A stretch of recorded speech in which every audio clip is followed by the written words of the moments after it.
Human rights is, geez, that's a good question. Human rights. Well, that's a tough one. Wow.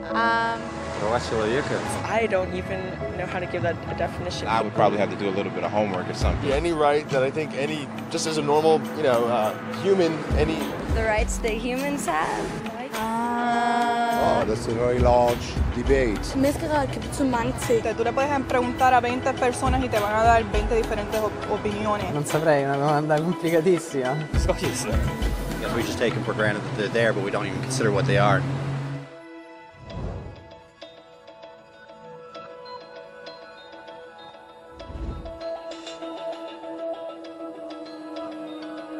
Human rights are the rights you have simply because you're human.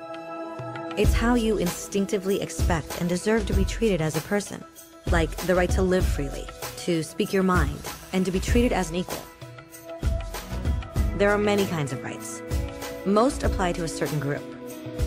But human rights are the only ones that apply to absolutely everyone, everywhere. That means kids, old people, poor people, basketball players, garbage men, rappers, teachers, Africans, Indians, Albanians, Christians, Muslims, Kabbalists, atheists, your mom, your dad, your next door neighbor, and you all have the exact same human rights. In other words, they're universal. But the question remains, what are they? Name the human rights? What the human rights are? The right to live. Equality between all peoples. Right to religion, the right to... Is there supposed to be a list somewhere I should be aware of? According to the United Nations, there are a total of 30 human rights, which are usually lumped together and called simply human rights. They're all listed out in the Universal Declaration of Human Rights, which is the world's most widely accepted document on the subject.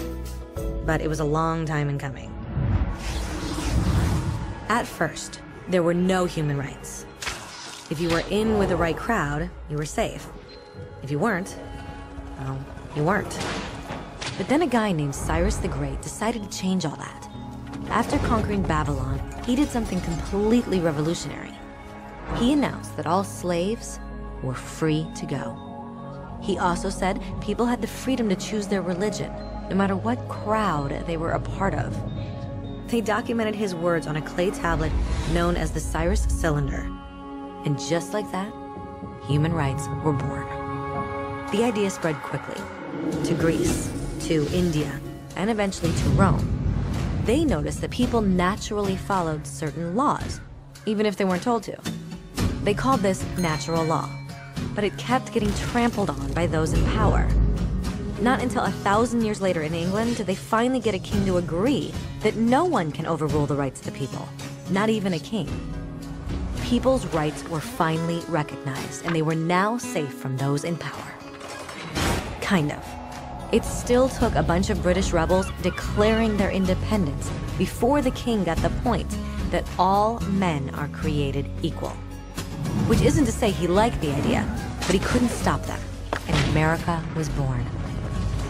The French immediately followed with their own revolution for their own rights. Their list was even longer, and they insisted that these rights weren't just made up. They were natural. The Roman concept of natural law had become natural rights. Unfortunately, not everyone was so thrilled. In France, a general named Napoleon decided to overthrow the new French democracy and crown himself emperor of the world. He almost succeeded, but the countries of Europe joined forces and defeated him. Human rights was again a hot topic. They drew up international agreements, broadly granting many rights across Europe. But only across Europe. The rest of the world somehow still didn't qualify. Instead, they got invaded, conquered, and consumed by Europe's massive empires. But then a young lawyer from India decided enough was enough. His name was Mahatma Gandhi.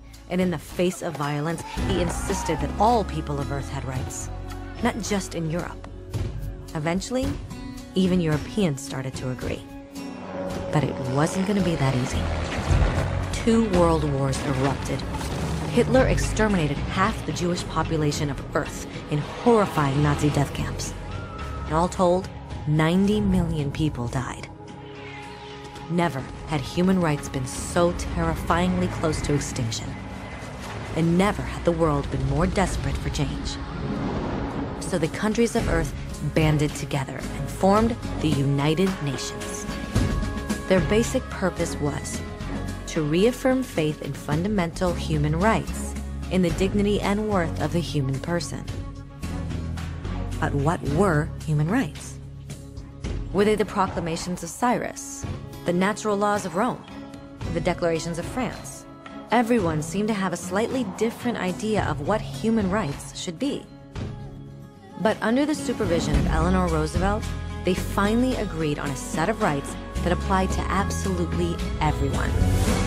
The Universal Declaration of Human Rights. The French concept of natural rights had finally become human rights.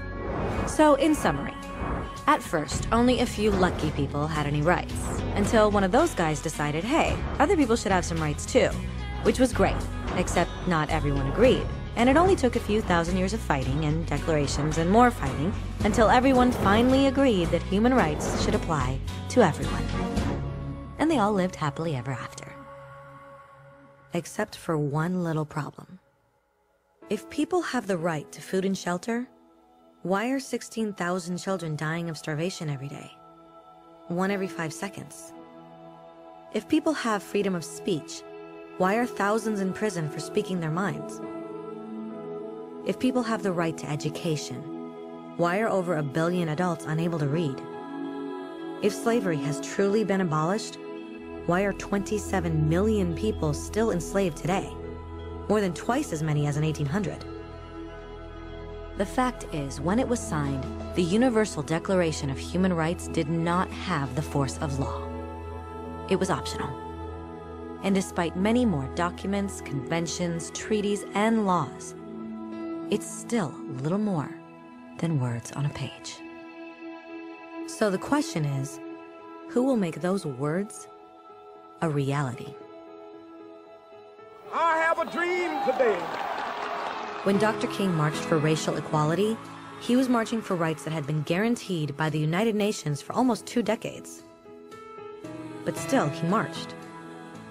When Nelson Mandela stood up for social justice in the 1990s, his country had already agreed to abolish such discrimination for almost 40 years. But still, he fought. Those who fight today against torture, poverty, and discrimination are not giants or superheroes. They're people. Kids, mothers, fathers, teachers. Free-thinking individuals who refuse to be silent. Who realize that human rights are not a history lesson. They're not words on a page. They're not speeches or commercials or PR campaigns. They are the choices we make every day as human beings. They are the responsibility we all share to respect each other, to help each other, and to protect those in need. As Eleanor Roosevelt said, where, after all, do universal human rights begin? In small places close to home. So close and so small that they cannot be seen on any maps of the world. Yet they are the world of the individual person, the neighborhood he lives in, the school or college he attends, the factory, farm, or office where he works. Such are the places where every man, woman, and child seeks equal justice, equal opportunity, equal dignity without discrimination. Unless these rights have meaning there, they have little meaning anywhere.